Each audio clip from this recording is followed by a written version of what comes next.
Are you a reader looking for a good book? Or are you an author who has written a book? Good Books Online is the show that brings readers and authors together. All right, folks, here we are again with Good Books Online. Today, our special guest is Jay Mouton with Apocalypse Awakening. Now, right now, we're in the middle of a very interesting, for want of a better word, presidential election.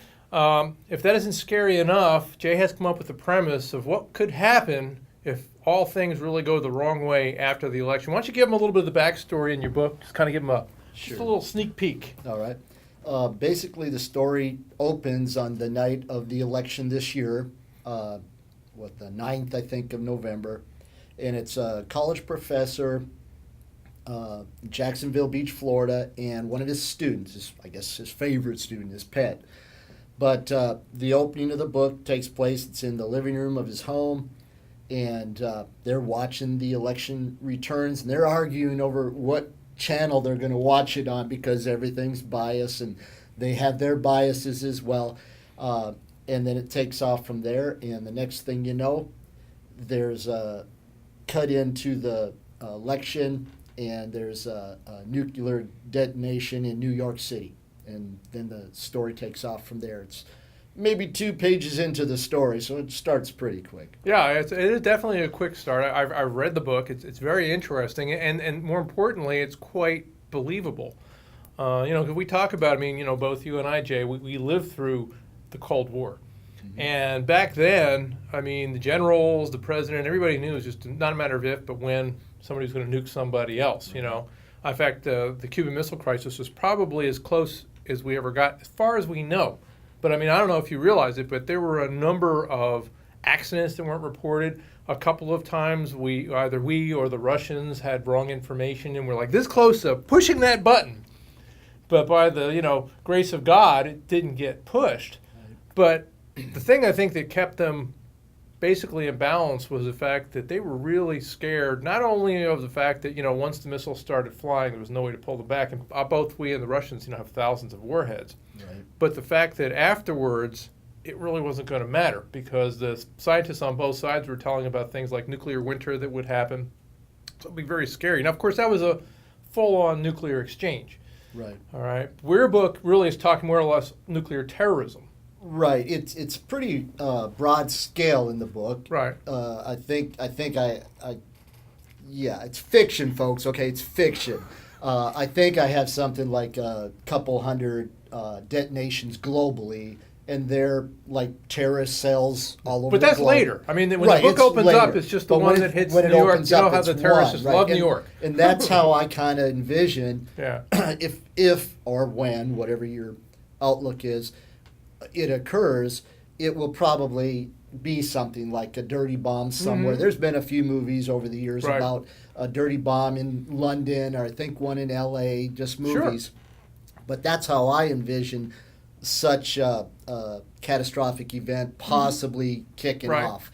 And it doesn't mean it's going that way, but the book kind of takes it in the direction where it does go that way. Right. And it's not just a matter of, the bomb going off and destroying New York, but all hell breaks loose because basically the country just starts coming apart at the seams at that point. Quickly. And it doesn't start to come apart. And this part I think is quite realistic. Mm-hmm. It doesn't have the bomb going off and then all of a sudden the whole country explodes into chaos and flames and everything. Mm-hmm. It's quick, but it also takes place over, I think the entire book takes place over 6 days. But the oncoming catastrophe starts almost so subtly after the detonation, because that's up in New York. We're still getting satellite feeds. We're watching it on CNN or whatever. And it's spooky stuff. And just like we see the San Bernardino incident, mm-hmm. the Orlando just up the road from us. Right. Not to mention 9/11. We're not to mention 9/11. We're watching these things sometimes in real time mm-hmm. now. And that's what happens in the book. When the detonation occurs, people are starting to watch this in real time. Mm-hmm. Of course, it's all broken up. There's stuff starts getting on the internet right away, blogs and the cameras, and rumors start to fly immediately. And all that stuff's sort of incorporated into the novel, some places subtly, some places more forcefully. Right, and when you look at it with historical context, I mean, let's take a look at things like, remember when Katrina hit? Mm-hmm.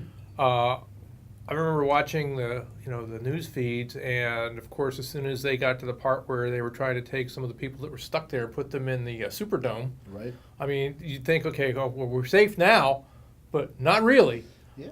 because what happened was, obviously, there was a lack of food, a lack of water, a lack of sanitation, and then people's nerves start to get frayed, fights start to break out, crimes start to happen, and a lot of people literally walked out of there because they were afraid for their life being there. So what's the crazy thing is that you look at like your book and you start seeing the cracks form, and then society just starts to disintegrate, and people would say, well, that can't happen, but it's happened before. Right. Well, it happens to countries. I mean, all through history. Sure. There have been, But I mean, it's not happened in this with- country too. It has. It You know. has. Yeah, I remember the whole Katrina episode as well. In fact, I just moved to Daytona Beach from Mm-hmm. Tennessee, and watching this unfold, and I have relatives in just south of New Orleans, and I was getting some real-time telephone Right. calls about all this as the hurricane made Sure. landfall. I have a sister who lives in Homa, just south Yeah. of New Orleans, but such events, again, we like to think we're protected. We have infrastructure here. We're Right. always talking about our infrastructure in our Mm-hmm. country as compared to many places on the globe. The novel kind of shows what happens. Infrastructure can fall apart, and sometimes it can fall apart quickly. Correct. And you saw after the aftermath of Katrina, I mean, it looked like a bomb hit the place. And FEMA was even criticized because they weren't fast enough in their response. That's right. A lot of people criticized them. And again, that was not an isolated incident. Because one of the incidents that we were talking about in your blog was the blackout in 1977 that Right. occurred in July in New York City. Mm-hmm. And this was only something that took like 24 hours. I mean, 13th, the lights went out. They were off for about 13 hours. But by the time the lights came back on, not only was there rioting and looting, but there were like several city blocks on fire that had happened during the blackout. Quick time, so to speak. Right. And people would thought that would never happen because they actually had the Great Northeast Blackout in 1965 and all hell didn't break loose. And that was like multi-state in Canada. That's right.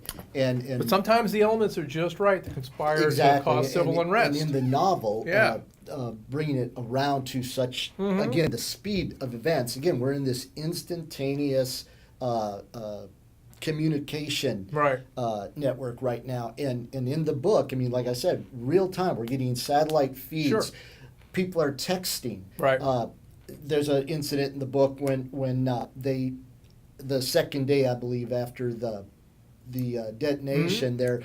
they're thinking, well, we live in hurricane country and we have some water and some food in case we get hit, but this might be a little more serious than that. And then they go on their little food run, Right. supply run, right? Late minute prepping, if you will. Right. But just the idea that they've got enough knowledge of these things, events occurring, Mm-hmm. saying, I want everyone to text us once an hour just so we know you're okay, just so we can keep an eye on each other. Sure. And that's while the satellite feeds are still up. Right. Yeah, and of course they almost get mugged when they go out to get food That's too, right. because plus you look at these. I mean, every time we're at Hurricane Alley here, because we basically are in Florida, and every time there's even the rumor of a hurricane, you see how fast they clear out the supermarket shelves. Absolutely. So you can imagine if something serious like that happens, and then you have a follow-up attack somewhere else, Absolutely. and you get to the point where if you have several of these things going off, how can the government even respond quickly enough? Well, in the book, is you may recall when, I believe it's the third day of the event, after the event, Right. the detonation in New York City, and I think I put Shepard Smith on the station, and he's got the big backdrop of the world behind him. Right. And all of a sudden, you start seeing these reports start coming in globally of detonations. And all you're seeing, all these folks are seeing in their living room is these little red glows pop up. like a computer Mhm. animated graphics Right. on a game. But they know all this is happening. And I think the hardest thing for me, as far as the psychological structure of the characters in the book, Right. is the simple fact that it happens so fast that if there's anything that I even thought maybe this isn't as realistic as it might be, Sure. is the fact that people are trying to adjust to this in real time. Sure. And they are. Right. Because I think in our imaginations we think, oh no, if something like that happened, people would just curl up in the fetal position and say goodbye or something. But you're living through this Sure. catastrophe. And again, some of you may be aware of incidents going on down in Venezuela right now. Not a nuclear detonation, but the kind of a infrastructure issue with their finances down Right. there, and massive inflation, hyperinflation, with people literally rioting for food right now. Sure. And it can happen. Absolutely. Absolutely. Like I said, we saw it after Katrina. I mean, there was a lot of looting. The police basically realized they couldn't do anything about it. Because, when you've got hundreds of looters and, you're the only cop there, what are you going to do? If you get the crowd too stirred up, you'll end up be part of the aftermath yourself. And what are you going to start doing? Shooting into the crowd, I'm glad you mentioned, what does the cop do? Yeah. Obviously, anyone's been listening to the news for the last year or so knows a lot of what's going on with Absolutely. the political events and the police in the United States. And book 2, which is coming out in Right. about a month, I work in just a small segment about this fear, Right. because all this is going on, and then what happens. What do they do? And of course, you could take it a step up with National Guard units, etc. Right. And it can all it's called apocalypse for a reason, Right. Right, catastrophic events. Sure. And it's definitely something that could happen. In fact, most people don't realize this, but you remember when 9/11 happened? And they decided to take out the World Trade Center? Well, you realize that right around the bend in the river is a nuclear power plant. I'm going to level with you. I did not know that. Absolutely. And had they taken those planes and hit the power plant, it could have been game, set, and match for Manhattan. And I'm not talking about even necessarily even hitting the reactors, because they had the fuel storage ponds, which were even more vulnerable. Absolutely. And I've read articles about Sure. those being targets. Yeah. I just did not know about that particular Absolutely. location. But scary stuff, obviously. Well, and that's one of the reasons I think that we're not building more nuclear power plants. Not in my backyard, as the saying Yeah. goes.